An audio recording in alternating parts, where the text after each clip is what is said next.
नमस्कार सज्जनों, नारायण नारायण नारायण। स्वागत है आपका आज के इस गीता पाठ में।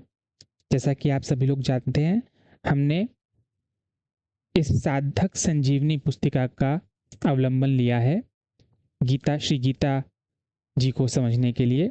ये एक महान ग्रंथ है जिसकी रचना स्वामी राम सुखदास जी द्वारा की गई है और ये गीता पर लिखी एक बहुत ही प्रसिद्ध और सर्वमान्य टीका है। हमारे चारों संप्रदाय इस साधक संजीवनी का बहुत ही आदर करते हैं और इस साधक संजीवनी को सभी संप्रदायों द्वारा द्वारा रिकमेंड किया जाता है कि हर एक हिंदू को, बल्कि हर एक जीव को जो भारत में पैदा हुआ है, जो पूरे संसार में कहीं पैदा हुआ है मनुष्य जन्म लेकर, उसको इस पुस्तक का पाठ करना ही चाहिए, क्योंकि ये बहुत ही जल्द किसी भी जीव के कल्याण का साधन बन सकता है। इसीलिए इस पुस्तक का नाम साधक संजीवनी है। जैसा कि आप जानते हैं कि जब श्री राम लीला में, युद्ध लीला के समय, जब लक्ष्मण जी को मेघनाथ ने घायल कर दिया था और उनकी जान पर बनाई थी, तो हनुमान जी संजीवनी बूटी लेकर आए थे, जिससे कि दोबारा से उनके प्राणों की रक्षा हो सकी, लक्ष्मण जी के, और उनको नया जीवन दान मिल सका। इसी तरह ये साधकों के लिए संजीवनी है। इस पुस्तक को पढ़ने से हमारे स्पिरिचुअल ग्रोथ बहुत जल्दी होने की संभावनाएं बहुत ज़्यादा बढ़ जाती हैं। चलिए, पिछली वीडियो में हम श्लोक नंबर 11 तक पढ़ चुके हैं प्रथम अध्याय का। आज हम श्लोक नंबर 12 पढ़ेंगे। आगे बढ़ने से पहले प्लीज़ मेरे चैनल को सब्सक्राइब करें। संबंध: द्रोणाचार्य के द्वारा कुछ भी ना बोलने के कारण दुर्योधन का मानसिक उत्साह भंग हुआ देखकर उसके प्रति भीष्म जी के किए हुए स्नेह सौहार्द की बात संजय आगे के श्लोक में प्रकट करते हैं। तस्य संजनयन् हर्षं कुरुवृद्धः पितामहः सिंहनादं विनद्यौचे शंखं दद्मौ प्रतापवान। उस दुर्योधन के हृदय में हर्ष उत्पन्न करते हुए कौरवों में वृद्ध प्रभावशाली पितामह भीष्म ने सिंह के समान गरज कर जोर से शंख बजाया। व्याख्या: तस्य संजनयन् हर्षम। यद्यपि दुर्योधन के हृदय में हर्ष होना शंख ध्वनि का कार्य है और शंख ध्वनि कारण है, इसलिए यहाँ शंख ध्वनि का वर्णन पहले और हर्ष होने का वर्णन पीछे होना चाहिए।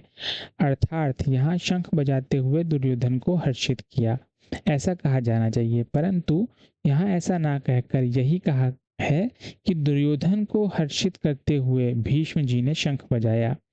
कारण कि ऐसा कहकर संजय यह भाव प्रकट कर रहे हैं कि पितामह भीष्म की शंख वादन क्रिया मात्र से दुर्योधन के हृदय में हर्ष उत्पन्न हो ही जाएगा। भीष्म जी के इस प्रभाव को द्योतन करने के लिए ही संजय आगे प्रतापवान विशेषण देते हैं।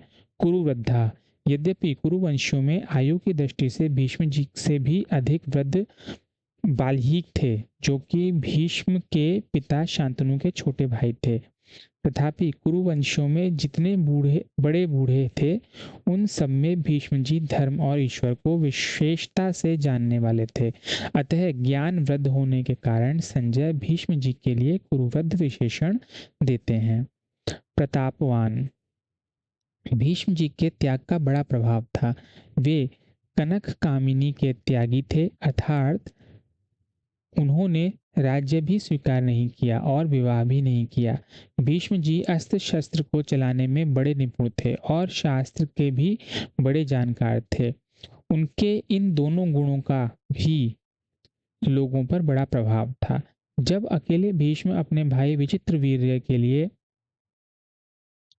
काशीराज की कन्याओं को स्वयंवर से हराकर ला रहे थे, तब वहां स्वयंवर के लिए इकट्ठे हुए सब क्षत्रिय उन पर टूट पड़े, परंतु अकेले भीष्म जी ने उन सबको हरा दिया।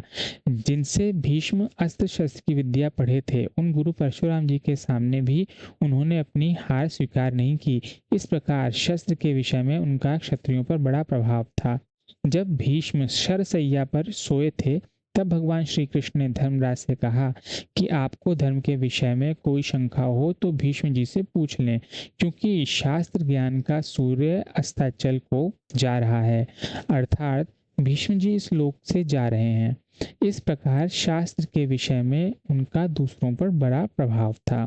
पितामह इस पद का आशय यह मालूम देता है कि दुर्योधन के द्वारा चालाकी से कही गई बातों का द्रोणाचार्य ने कोई उत्तर नहीं दिया। उन्होंने यही समझा कि दुर्योधन चालाकी से मेरे को ठगना चाहता है, इसीलिए वे चुप ही रहे। परंतु पितामह दादा होने के नाते भीष्म जी को दुर्योधन की चालाकी में उसका बचपन दिखता है। अतः पितामह भीष्म द्रोणाचार्य के समान चुप न रहकर वात्सल्य भाव के कारण दुर्योधन को हर्षित करते हुए शंख बजाते हैं। सिंहनादम विनद्योच शंखम दद्मो। जैसे सिंह के गर्जना करने पर हाथी आदि बड़े बड़े पशु भी भयभीत हो जाते हैं, ऐसे ही गर्जना करने मात्र से सभी भयभीत हो जाएं और दुर्योधन प्रसन्न हो जाए, इस भाव से भीष्म जी ने सिंह के समान गरज कर जोर से शंख बजाया। परिशिष्ट भाव। दुर्योधन के साथ द्रोणाचार्य का विद्या का संबंध था और भीष्म जी का जन्म का, अर्थात कौटुंबिक संबंध था। जहाँ विद्या का संबंध होता है वहाँ पक्षपात नहीं होता, जहाँ कौटुंबिक संबंध होता है वहाँ स्नेहवश पक्षपात हो जाता है। अतः दुर्योधन के द्वारा चालाकी से कहे गए वचन सुनकर द्रोणाचार्य चुप रहे, जिससे दुर्योधन का मानसिक उत्साह भंग हो गया। परंतु दुर्योधन को उदास देखकर कौटुंबिक स्नेह के कारण भीष्म जी शंख बजाते हैं। ये आज का श्लोक यहीं समाप्त होता है। नेक्स्ट वीडियो में हम आगे का श्लोक नंबर 13 पढ़ेंगे। धन्यवाद।